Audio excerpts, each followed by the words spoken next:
ఈ హరితహారము 10 సంవత్సరాల నుంచి 200 చిల్లర మొక్కలు కోట్ల మొక్కలు నాటినామని చెప్పిండ్రు. నా దృష్టికి వచ్చింది ఏంటంటే కోనా కార్పస్ అని చెప్పేసి ఒక చెట్టు ఉంది. అది దానికి నీళ్ళు అవసరం లేదు, ఏడ పెడితే ఆడ పెరుగుతుంది. అది ఆక్సిజన్ తీసుకుంటుంది, కార్బన్ డైఆక్సైడ్ వదులుతుంది. పిట్ట కూడా దాని మీద కూసోదు.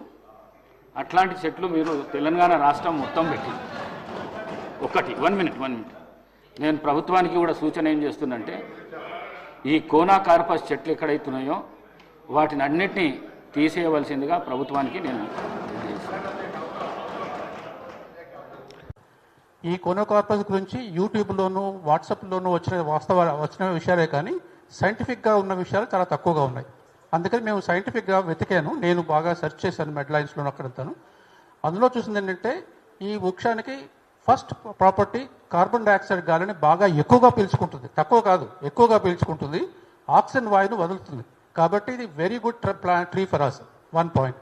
మిగతా దీనికి మెడిసినల్ ప్రాపర్టీస్ ఉన్నాయి. Anti diabetic property, antibiotic property, metal absorption property, అలాంటి చాలా ప్రాపర్టీస్. ఇవన్నీ కూడా మాటలు చెప్పుకున్నవి కాదు, లాబొరేటరీలో రీసెర్చ్ చేసి రివ్యూ చేసి పబ్లిష్ చేసిన ఆర్టికల్స్. కాబట్టి సైంటిఫిక్ ఎవిడెన్స్ దీనికి ఈ మొక్క మంచి లక్షణాలే ఉన్నాయి.